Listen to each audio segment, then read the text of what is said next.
Who thinks there's such a thing as the perfect leader? Leadership, in my mind, is not about being perfect. It's about being better. And one of the things that I share with all of the people that I work with is that it's not about being the best leader. It's not about being a perfect leader. It's about committing to be better on a daily basis. We call it continuous improvement, if you like. But I encourage you to think about how can you be a better leader tomorrow than you were today? How can you be better today than you were yesterday? So it's not about being perfect. It's not about being the best leader. It's about being better and serving the people around you. Can I get you to do this, please? Please take out your phones. I want you to go to menti.com, a little interactive exercise. Go to menti.com, use the code 347665, and there are 2 questions there.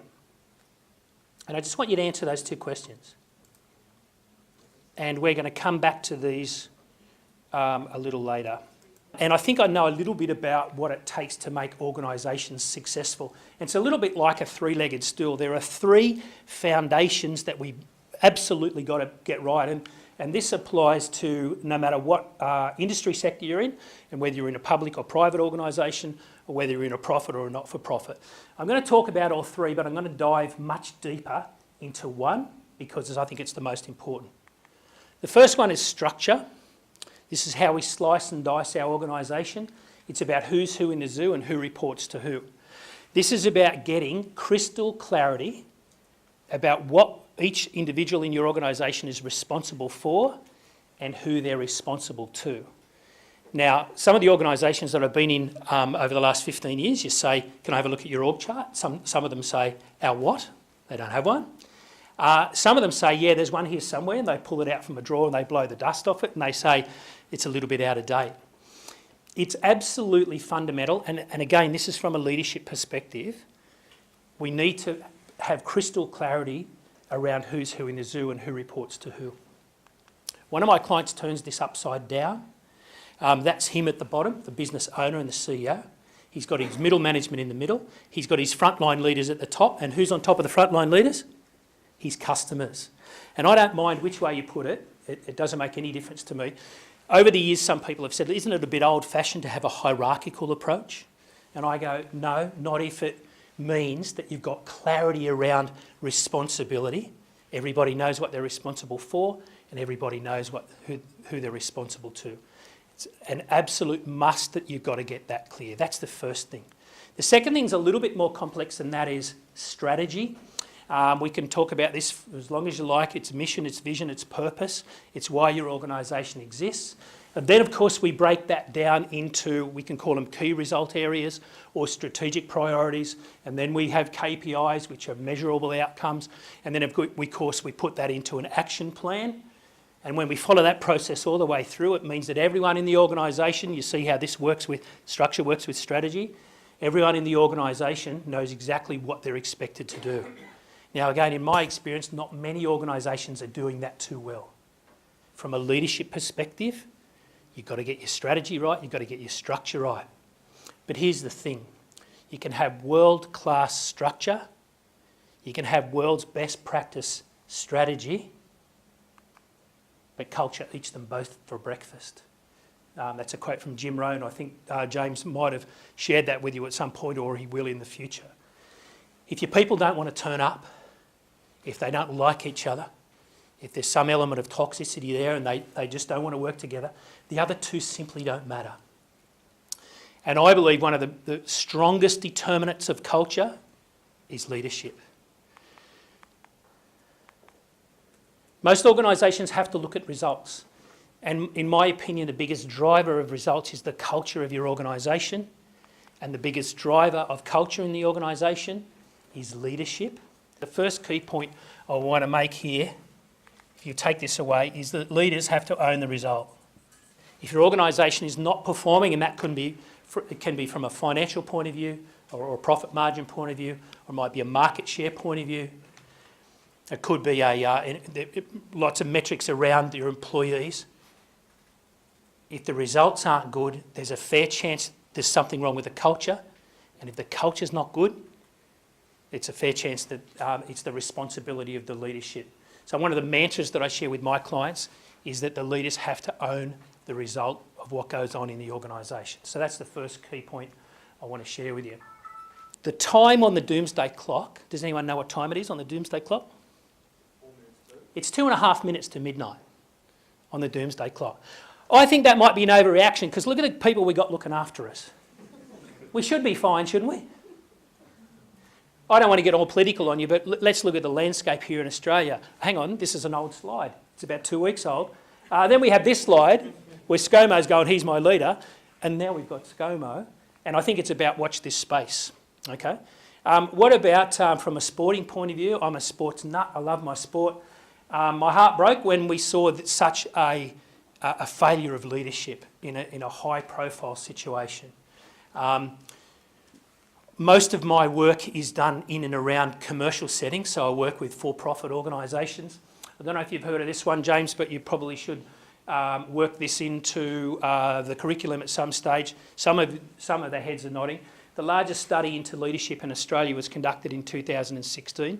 8,000 employees, managers and supervisors across 3,000 organisations. There's the reference there. So one of the key findings of the study of Australian leadership was simply this: engagement, culture and trust are strongly and directly linked to the quality of leadership.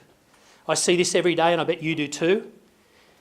Engagement, the state of the culture of your organisation and how much trust there is in the organisation is strongly and directly linked to the quality of the leadership in the organisation. I think leadership's probably the number one issue going on in the world, and which is why I'm passionate about building leadership capability in people like you and organisations like yours. I get asked this all the time, what's a good definition of leadership? I wrote a blog recently, and one of the things that I do when I write blogs is I consult my good friend Professor Google. I simply typed in definition of leadership, and you can see up there I got 304 million search results. Now they can't all be right, they can't all be wrong, and in fact I'm pretty sure that whatever you guys came up with in your brainstorm was included somewhere on that Google search.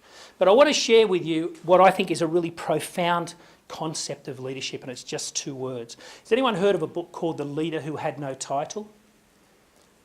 By Robin Sharma. James has got his hand up.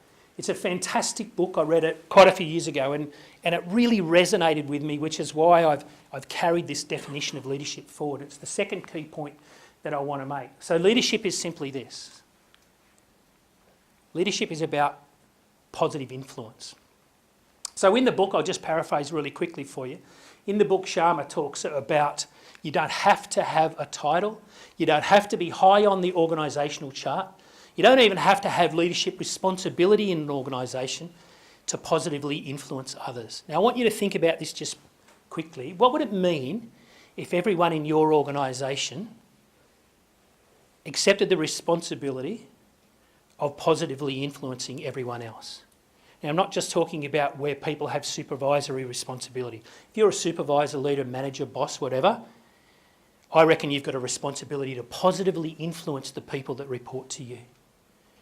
In your organisation, what would it be like if everyone looked at their peers and said, you know what, I've got a responsibility to positively influence my peers?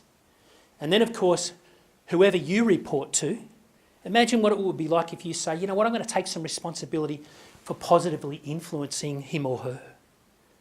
I think it's a profound concept, and it's one that's stayed with me for years, and I really think it's important to share that with you. So leadership is positive influence. One of the key challenges in our organisations is differentiating and understanding between managing and leading. I reckon there's widespread ignorance around the difference. You know, some people say to me, you know, does it really matter whether we call someone a team leader, a supervisor, a boss, a manager? Does it really matter? And that's where that widespread ignorance comes in, and I think it's really worthwhile to unpack it just a little bit. I don't know if you've seen internet memes like this, but to me they're really powerful. Up the top we've got boss, and boss is up high, looking down on the minions and saying go. And I guess you could argue that they're providing some direction, right, which is not bad, but they're actually saying go. You know, I'm up here, I'm looking down, but I want you guys to do the heavy lifting. If we contrast that with leader, Where's leader? Leader's out the front, leading the charge, providing the direction, doing some of the heavy lifting, but leader's going, let's go. And we could laugh it off and just say it's just an internet meme, but to me it's pretty powerful. Okay, so a couple of decades ago, Bennis, he's still very prominent to this day, but a couple of decades ago, Bennis was a management researcher at the University of South Carolina. And he wrote a paper that said, you know what, we should stop researching management and we should start researching leadership. Guess what his peers said? They're the same thing, don't be silly, they're the same thing.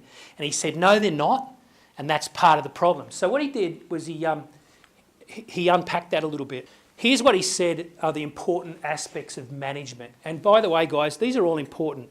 Administration, maintenance, focusing on systems, relying on control, having a short-range view on the eye on the bottom line. They're all super important. But by contrast, he says, you know what the leader does?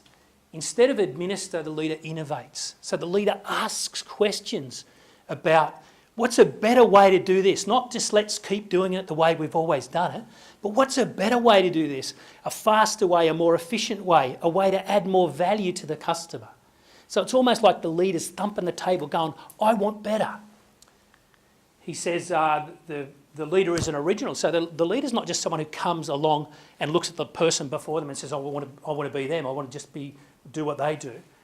They put their own mark on an organisation. In a lot of ways, maintenance of an organisation is good. We maintain the status quo, smooth sailing. Whereas the leader goes, no, I want to develop people. I want to develop products. I want to develop markets. I want us to develop and grow as an organisation, not just stay the same. Systems are important, but the leader focuses on the relationships and people. Sometimes a manager will rely on the authority that their position gives them to control people, but you know what the leader does? The leader inspires trust and builds relationships with people. A lot of us have got to have a short-range view. I'm sure some of you are sitting here tonight thinking about all the work you've got to do tomorrow, but the leader has a longer-range view. And look at this bottom point for me, or the two bottom points. The eye on the bottom line, who knows what that means in business? What's it mean? Money. Financial sustainability, I call it. So someone in your organisation better have their eye on the bottom line, right? That's important. But what does Bennis mean by eye on the horizon? What are we going to see if our eyes are on the horizon? What's coming next? What might be coming next? It might be an opportunity. What else might come at us? A threat, okay? It might be changing, it might be regulations coming at us. It might be changing customer expectations. It might be innovation. It might be disruption. So that one is beautiful to me because often we're looking down at an Excel spreadsheet or we're looking down at a P&L. So our eyes are focused on the bottom line, which is fine. Someone better be doing that in your organisation. But someone also better be looking towards the horizon. Sometimes we can get caught up in that. So can you see a little bit of a theme happening there? To me, and I'll just share this with you, and this might be, I'm sorry if this offends any accountants, but accountants are in the past, managers are in the present, and leaders are in the future. I get my source of inspiration about leadership from just about everywhere, including presidents of the United States. Anyone heard of John Quincy Adams? 6th President of the United States from 1825 to 1829. Interesting fact, that bloke was his father, the 2nd President of the United States. The quote I'm just about to show you from Adams, and I'm pretty sure James has shared this one with you in one of the earlier lectures. I've been using it for about 10 years in my work, and going back about 18 months, I was examining a lot of the stuff that I was doing and working on some new IP, which I'll share with you in a minute. And the quote that I'd been using for all of that time somehow spoke to me with more power and in a profound way, and I'm going to share this with you and unpack it a little bit. So John Quincy Adams said, and remember this, he said this 200 years ago, nearly 200 years ago, if your actions inspire others to dream more, to learn more, to do more, and become more, you're a leader. Let me break that down a little bit. if your actions, not just your words, but if your actions inspire someone, what does inspire mean? Well, to fill someone with the motivation to make a change. If your actions inspire others to dream more, to think about what might be possible, to believe in themselves more, to learn more, to grow and develop, to do more, to be more productive and efficient, and finally, to become more. Now, I want to reverse engineer this and say to you guys, and I don't want anyone to answer this, I just want you to think about it. As a result of your leadership, are your people becoming more? Are they staying the same? Or, God forbid, are they becoming less? So I want you to reflect on that and think about, as a result of my leadership, am I making enough difference to people? Am I actually helping them to become better? Here's a little bit of IP that I've been working on the back of that. Leaders have just one job, and that is to make others better. You know, as leaders, we're going to do dozens and dozens and dozens of things, if not hundreds. But to me, the one measure of the value of your leadership is, did you make others better in your leadership as a result of that? To me, it's a really simplistic but powerful measure of the value of your leadership. I'm going to go back to this quick survey that we did. This time I'm going to reveal the results. So the first question was, the first statement was, I wish I was more influential in my leadership. So 42 people answered, 40 people said yes, 2 said no. And the second question was, I know exactly what I need to do to become a better leader. 13 said yes, and the vast majority said no. That's absolutely consistent with my experience. Almost everyone that I come across wants to be more influential in their leadership. They know they want better results. They know they can see the link between culture and results.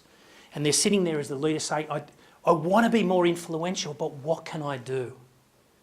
So I thought it would be remiss of me if I didn't give you some really practical, actionable things that you can take away from tonight. So I'm writing a new book. It's called Care Factor 100. People familiar with the concept of employee engagement? Yep. So a really simple way for me to explain employee engagement is whether people care or not.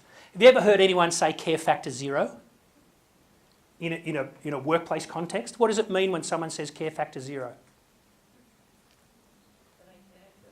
They don't care, or they don't finish the sentence, okay? And it's really sad, the concept of this idea actually came from a conversation with a group of leaders in an organisation. We were putting plans in place for a culture change project over a number of months. There was one leader who was particularly disengaged, and he basically said, look, my care factor is 0. I really don't want to be a part of this. So I guess I came up with the concept of care factor 100, and that basically means what would it be like if 100% of your employees were 100% engaged? That would be an awesome culture, and my guess is that we're going to get some fairly spectacular results out of that. So I want to share with you just 5 things. They're called the Care Factor 100 principles that will be the subject of my next book. But I believe that they're simple, but they're not easy, if you know what I mean. You'll understand them when I tell you about them, but I believe that's all we need to do to create an environment where we've got a highly engaged workforce. The first one is to make your expectations of your people crystal clear. Sometimes we expect people to be mind readers. This goes back to one of my first slides about structure. Remember I said having clear structure means everyone knows what they're responsible for and everyone knows who they're responsible to. So where there is a lack of clarity around what we expect people to do, there's a fair chance they won't do what we want them to do. So we've got to close that loop. And it means that we have conversations around our expectations. The second one is very much linked to the first one, and that is that we need to give honest and regular feedback, both good and bad, on people's performance. The third area is about sharing the vision and having a shared vision, sharing the priorities and the action plans. Who's heard of Gallup Consulting? So a few nodding heads. They're sort of like the international gurus in measuring employee engagement. They have this beautiful line in their narrative around how important this is. What they say is, where an employee has a line of sight between what they do on a day-to-day basis and what the organisation is trying to achieve, they are far more likely to be engaged. Does that make sense to you guys? So if you don't have a line of sight, what have you got? You're kind of like blind, or you've got no idea how what I do each day actually contributes to what we're trying to achieve. But where an employee is part of the vision, is part of the priorities, they're consulted in that process, they are more likely to be engaged. So the fourth one is to provide opportunities for growth and development. I reckon people want to be the best that they can be, and they are more likely to be engaged if you're going to give them opportunities to be the best that they can be while they work in your teams and organisations. Number 5 is really important, and that is that we need to help people feel like they belong. There's consistent research done around the world into motivation in the workplace, and you know where money comes in consistently? About number 4. Who can tell me what comes above money when it comes to motivating people to try hard in the workplace? Feeling like they belong, feeling valued, making a difference. And we can't always pay people more money, but you guys as leaders can certainly create an environment where people feel valued, they feel like they're making a difference, and they feel like they belong to something bigger than themselves. I want to finish off with a quote from this guy, Sir Richard Branson. Clients don't come first, employees come first. If you take care of your employees, they'll take care of your clients. Now, he's not saying forget about your customers. When I read that, I go, you know, I've been banging on for years about being a customer-centric organisation, and customers are the lifeblood of our business. I'm sure that you guys say all those things yourselves. But to me, this is really powerful. If we take care of our employees, if we create an environment where they feel engaged and they want to do their best work, where their care factor is high, their culture is going to be good and they're going to help you get good results. My objective for the last half hour or so, or 45 minutes, was mainly about you guys getting to reflect on your own leadership and not to worry about being perfect, but about being better. And if you can focus on making others better, everyone will win.